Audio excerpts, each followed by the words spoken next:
Hello friends, नमस्कार। आप सभी का अपने YouTube channel study with Ajay STSST पर बहुत बहुत स्वागत है। मित्रों, आज की क्लास में हम बात करेंगे हिंदी व्याकरण के अंतर्गत अलंकार, और अलंकार के अंतर्गत बात करेंगे श्लेष अलंकार की। क्योंकि इससे पहले की क्लासों में हमने यमक अलंकार, अनुप्रास अलंकार, इन सब को, अनुप्रास अलंकार के भेद, इन सब को हमने विधिवत पढ़ा दिया है। यदि आपने इसके पहले वाला वीडियो नहीं देखा है, यमक अलंकार का वीडियो नहीं देखा है, अनुप्रास अलंकार का वीडियो नहीं देखा है, तो उसका लिंक हमने इसके डिस्क्रिप्शन बॉक्स में दे दिया है, आप वहीं से देख सकते हैं। तो बिना टाइम वेस्ट किए हुए मैं शुरू करता हूँ। देखिए, श्लेष अलंकार। श्लेष का मतलब क्या होता है? श्लेष का मतलब होता है श्लिष्ट। श्लेष का मतलब क्या होता है? श्लेष का मतलब क्या होता है? श्लिष्ट। देखिए, जो परिभाषा है, हम सबसे पहले परिभाषा को समझ लेते हैं, और अगर परिभाषा को समझ गए तो निश्चित रूप से इसके जितने भी उदाहरण आएंगे उन सभी उदाहरणों को हम आसानी से समझ सकते हैं। तो इसकी परिभाषा क्या है? जिस शब्द के एक से अधिक अर्थ होते हैं। अभी जो यमक अलंकार है, यमक अलंकार में क्या देखा कि एक शब्द या शब्द समूह कई बार आता है, तब उसके अर्थ अलग होते हैं। लेकिन यहां पर जिस शब्द के एक से अधिक अर्थ होते हैं उसे श्लिष्ट कहते हैं, या उसे हम श्लेष अलंकार कहते हैं। अगर हम परिभाषा की बात करें, सीधे से साधारण शब्दों में अगर नोट करना चाहें तो नोट कर सकते हैं कि जहां पर किसी शब्द के एक से अधिक बार प्रयुक्त होने पर, या ऐसे कह सकते हैं कि जहां पर कोई शब्द एक से अधिक बार प्रयोग हो और उसका अर्थ भिन्न अर्थों में हो, उसका जो शब्द, वो जो शब्द है उसका प्रयोग भिन्न अर्थों में हो, अलग अलग अर्थों में हो, तो वहां पर क्या होता है? वहां पर श्लेष अलंकार होता है। यानी एक से अधिक अर्थ होते हैं, एक शब्द हो और एक से अधिक अर्थ हो। जहां पर एक शब्द का कई अर्थ निकाला जाए, एक शब्द के कई अर्थ निकलते हैं, वहां पर श्लेष अलंकार होता है। देखते हैं, उदाहरण लिखा हुआ, आप लोग देख लीजिए। उदाहरण लिखा है,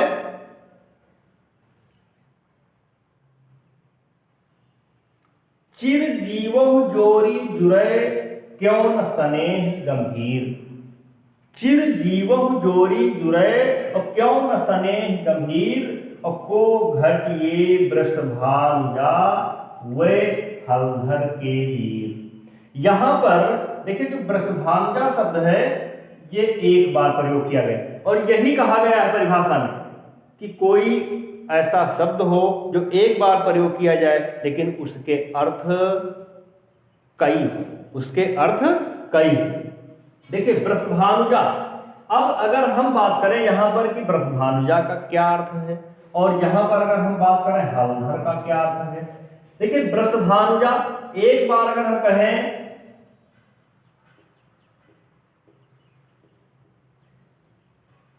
वृषभानुजा, वृषभानु धन जा, तो जा का मतलब जन्मने, अर्थात वृषभानु की पुत्री, वृषभानुजा, वृषभानु की पुत्री कौन?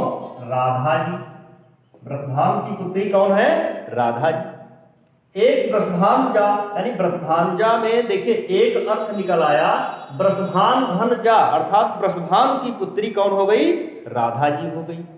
अब अगर हम बात करें दूसरी तरीके से, यहां से थोड़ा सा इसको हम हटा देते हैं। अब हो गया वृषभ। अब क्या हो गया? अब हो गया वृषभ। अब सब लोग समझ गए होंगे कि वृषभ माने क्या होता है। वृषभ माने क्या होता है? तो वृषभ धन अनुजा, वृषभ धन अनुजा। वृषभ माने होता है बैल। वृषभ माने क्या होता है? बैल।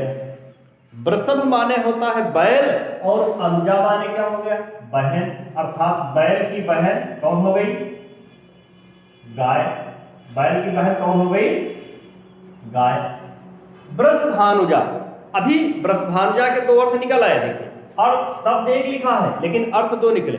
वृषभधन अनुजा अर्थात बैल की बहन अर्थात गाय, और वृषभानुजा वृषभानु की पुत्री अर्थात राधा जी। अब देखते हैं दूसरा उदाहरण। दूसरा उदाहरण क्या लिखा हुआ है? हलधर। क्या लिखा है? दूसरा शब्द है हलधर।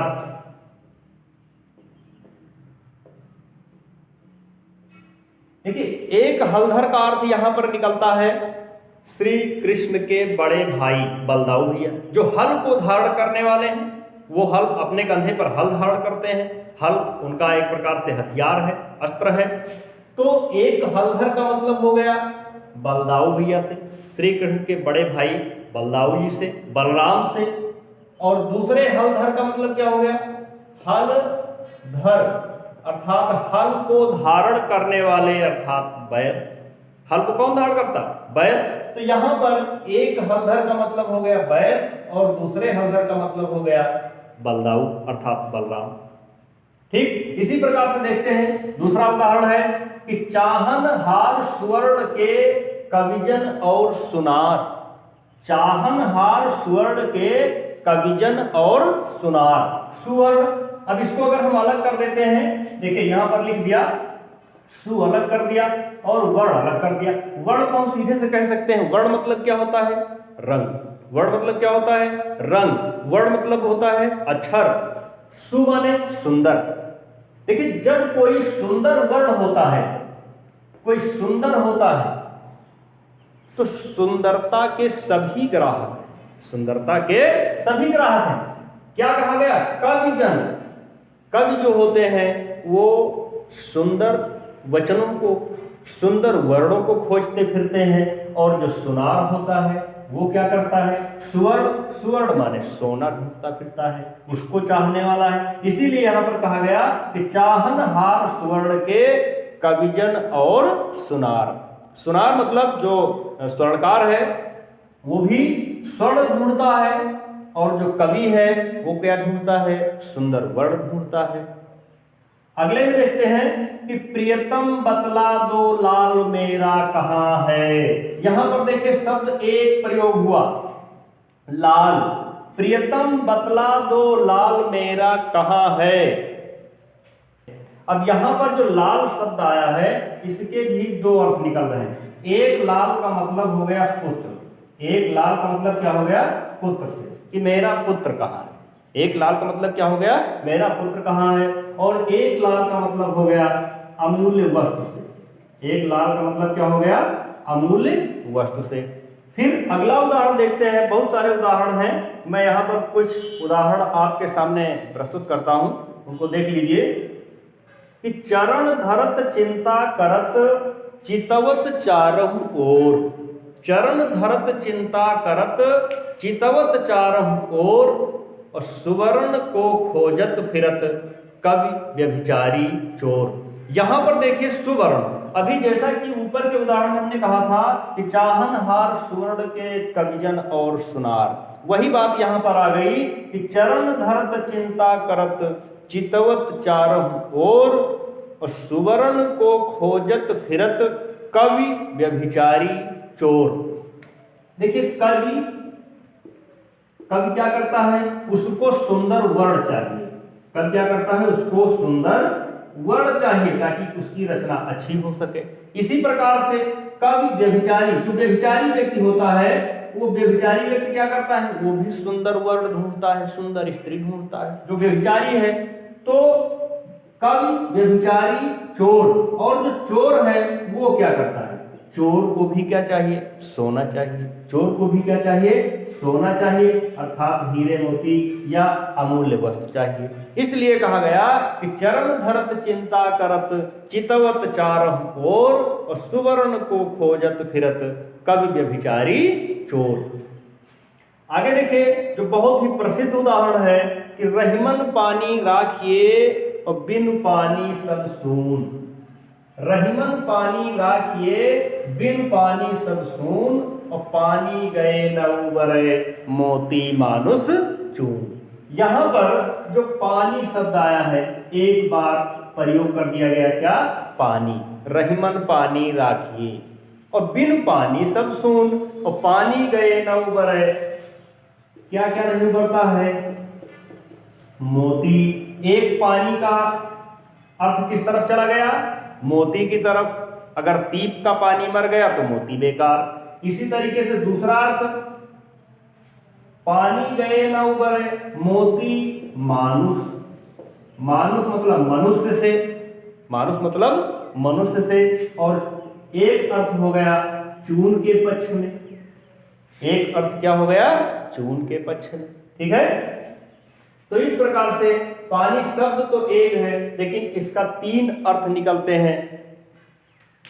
तीन तरफ ये जोड़ा जाता है, मोती के पक्ष में भी, मनुष्य के पक्ष में भी, और चून के पक्ष में भी।